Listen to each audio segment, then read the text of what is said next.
Hello friend, नमस्कार। आज फिर मैं एक टेक्सटाइल से रिलेटेड इंफॉर्मेटिव वीडियो लेकर हाजिर हूँ। आज का टॉपिक है कि सीम स्लीपेज क्या होता है और टेंसाइल स्ट्रेंथ क्या होता है। ये दोनों टॉपिक के बारे में विशेष चर्चा करने वाले हैं, तो बने रहिए वीडियो के अंत तक। अगर आप मेरे चैनल पे नए हैं तो चैनल को सब्सक्राइब कर लीजिए, बेल आइकन को प्रेस करिए ताकि इस तरह का इंफॉर्मेटिव वीडियो का नोटिफिकेशन सबसे पहले आपके पास पहुंचे। तो स्टार्ट करते हैं, देर न करते हुए अपने टॉपिक के ऊपर आते हैं कि सीम स्लीपेज क्या होता है।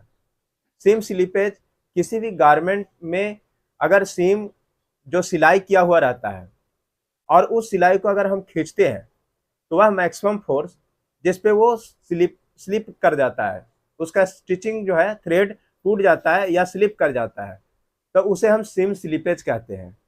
और दूसरा है टेंसाइल स्ट्रेंथ। टेंसाइल स्ट्रेंथ किसी भी फैब्रिक को जब खींचते हैं तो वह मैक्सिमम फोर्स जिस पे वह फैब्रिक जो है से फटने लगता है, तो उसको हम टेंसाइल स्ट्रेंथ कहते हैं। अब सीम स्लीपेज को मापने के लिए ये लैब का टेस्टिंग किया जाता है, लैब में टेस्टिंग होता है। इसके लिए एक टेंसाइल स्ट्रेंथ वाले मशीन होते हैं। टेंसाइल टेस्टिंग करने के लिए, सीम स्लीपेज करने के लिए मशीन होता है, जो इस तरह से मशीन होता है, जो पिक में दिखाया गया है। तो इस तरह स्लीपेज को ये लैब में टेस्टिंग किया जाता है, क्योंकि ये लैब टेस्टिंग है। किसी भी सिलाई का कितना स्ट्रेंथ है उसको चेक करने से पहले टेंसाइल स्ट्रेंथ उस फैब्रिक का जरूर चेक किया जाता है। टेंसाइल स्ट्रेंथ इसलिए चेक किया जाता है कि जो आपका उस पर जो मशीन में फिक्स किया जाता है, ताकि आपका जो मैक्सिमम जो फैब्रिक का जो क्षमता है उसको सबसे पहले देखा जाता है कि मैक्सिमम फैब्रिक का क्या मतलब टियर स्ट्रेंथ है। अगर मान लिया जाए कि आप डायरेक्ट मशीन में लगाएं और उसमें सेटिंग नहीं किए, तो वो मशीन में आपका सिलाई के साथ साथ कपड़ा भी फाड़ देगा। तो इसीलिए पहले टेंसाइल स्ट्रेंथ चेक किया जाता है, यानी कि फैब्रिक को टियर स्ट्रेंथ चेक किया जाता है। टियर स्ट्रेंथ चेक करने के लिए वही सैंपल एक स्वैच लेते हैं।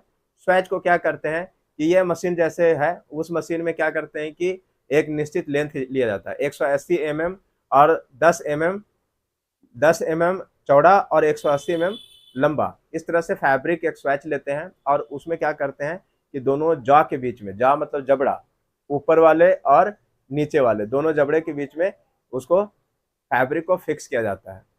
फैब्रिक को फिक्स करके और फिर उस मशीन को सॉफ्टवेयर से जुड़ा हुआ रहता है और उससे मशीन को चालू किया जाता है।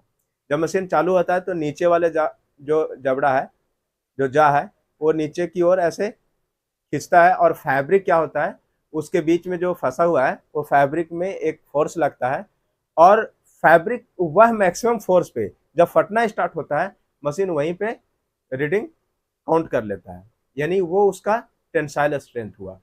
ऐसे ही ऐसे ही दूसरा स्वैच लेते हैं और उसको ही प्रयोग करते हैं, यानी कि 4-5 स्वैच फैब्रिक से ले करके और वो चेक किया जाता है टेंसाइल स्ट्रेंथ, ताकि सबका थोड़ा थोड़ा वेरिएशन आएगा और उस वेरिएशन को फिर एवरेज निकाला जाता है कि उस फैब्रिक का एक्चुअल टेंसाइल स्ट्रेंथ क्या है।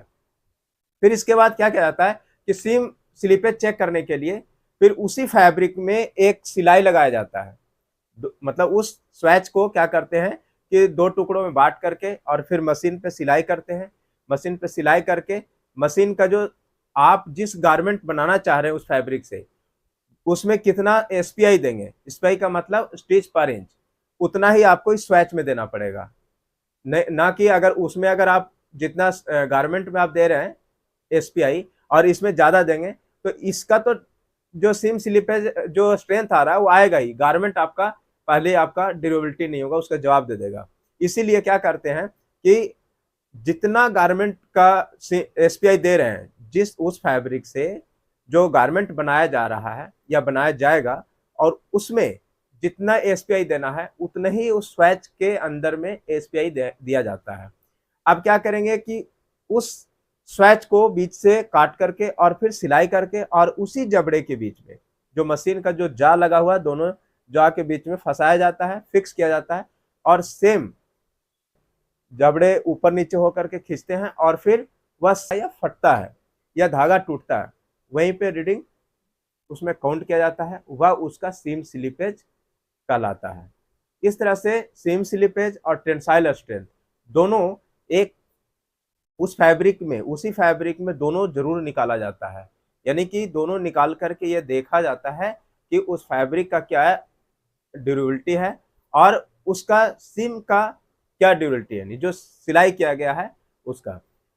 आपको एक चीज और ध्यान में रखना है कि अगर आप सिम स्लिपेज टेस्ट कर रहे हैं तो जो सिलाई लगा रहे हैं जिस धागे से, उसी धागे से गारमेंट भी आप सिलेंगे।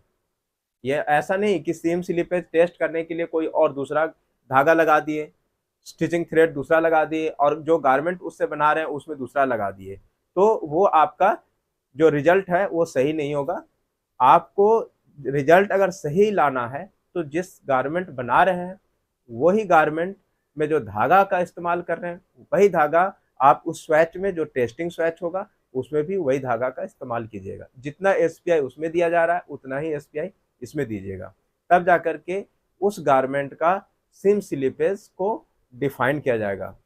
और वही डिफाइन किया जाता है अगर कोई बायर, जैसे मान लीजिए कि सिम स्लिपेज, टेंसाइल स्ट्रेंथ, बहुत तरह का टेस्ट वो बायर मांगते हैं। इसीलिए मांगते हैं ताकि उस प्रोडक्ट के बारे में वो कस्टमर तक पहुंचा सके, बता सके। आपने देखा होगा कि मार्केट में आप गए, कोई ब्रांड का कपड़ा लेने गए, तो वो बिल्कुल खुल करके बोलते हैं कि आपका इतने दिन के अंदर अगर किसी भी प्रकार के सिम स्लिपेज होता है या फैब्रिक फटता है तो आप पूरा पैसा वापस लेकर के आप कपड़ा भी वापस कर सकते हैं। इस तरह के क्लेम करते हैं। आप कोई भी ब्रांडेड कपड़ा लेते हैं तो इस तरह का क्लेम किया जाता है। इसलिए किया जाता है कि उसके ऊपर सारा चीज टेस्टिंग पहले ही करके देखा जाता है, यानी वो कंफर्म रहता है कि इसमें अगर सिम स्लिपेज इतना है तो है, इतना अगर टेंसाइल स्ट्रेंथ इस फैब्रिक का है तो है। यानी कहने का मतलब है उस पर वो विश्वास करता है, उस टेस्टिंग पे विश्वास करके, और कस्टमर को इस तरह से दवा ठोकता है। तो आई होप इस वीडियो से काफ़ी कुछ सीखे होंगे। तो मिलते हैं इसी तरह से नए इन्फॉर्मेटिव वीडियो के साथ, तब तक के लिए जय हिंद।